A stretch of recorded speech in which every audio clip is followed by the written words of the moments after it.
আজকে আমার খুব কষ্ট হয় যখন আমরা দেখি যে একজন 6 বছরের বাচ্চা, কত 8 বছরের বাচ্চা, 9 বছরের বাচ্চা যখন থেকে একটা কারখানাতে গিয়ে হাতুড়ি পেটাতে হয়। বন্ধুগণ, এই সেই সমাজ যেখানে তার শিক্ষার অধিকারে তার লেখাপড়া করার কথা, খেলাধুলা করার কথা, তখন তাকে জীবিকার জন্য, তার পরিবারকে রক্ষা করার জন্য তাকে তখন হাতুড়ি পেটাতে হয়, কারখানায় কাজ করতে হয়। বন্ধুগণ, আজকে সমগ্র বিশ্বে আমি এই কথাই বলছি যে সবচেয়ে বঞ্চিত শ্রেণী হচ্ছে শ্রমিক শ্রেণী।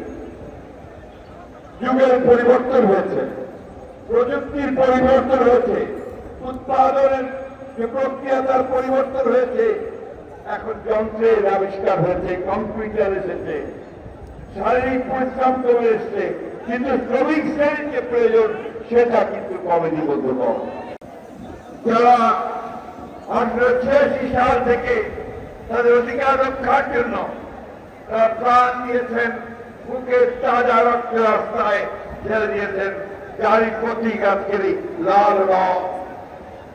আমি একই সঙ্গে শ্রদ্ধা জানাতে চাই আমাদের সেই সমস্ত শ্রমিক ভাইদেরকে যারা এই 24 সালের ছাত্র জনতার অভ্যুত্থানের মধ্যে হাসিনার বিরুদ্ধে সংগ্রাম করতে গিয়ে তাদের বুকের তাজা রক্ত রাজপথে ঢেলে দিয়েছে।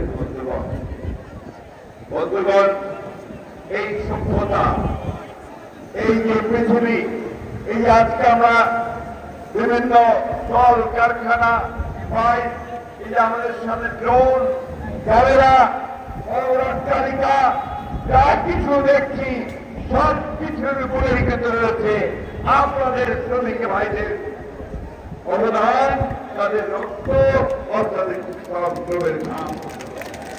সভ্যতাই করতে হচ্ছে শ্রমিকদের সেই অবদানের মধ্য দিয়ে। আজকে সেই জন্যই সারা বিশ্বে শ্রমিক ভাইদের এই যে তাদের আন্দোলনের ফলে তারা যে অর্জন করেছিলেন সেই দিবস পালিত হচ্ছে। বক্তব্য দীর্ঘ করব না, বক্তব্যের আমাদের অপেক্ষা করছেন, আমরা সবাই অপেক্ষা করছি আমাদের ভারপ্রাপ্ত চেয়ারম্যান মহোদয়ের বক্তব্য শোনার জন্য।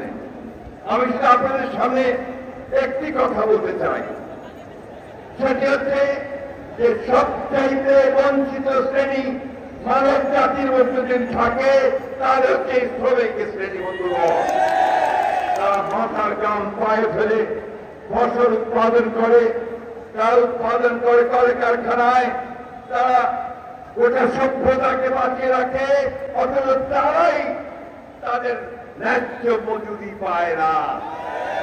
একই ঘটনা বাংলাদেশেও।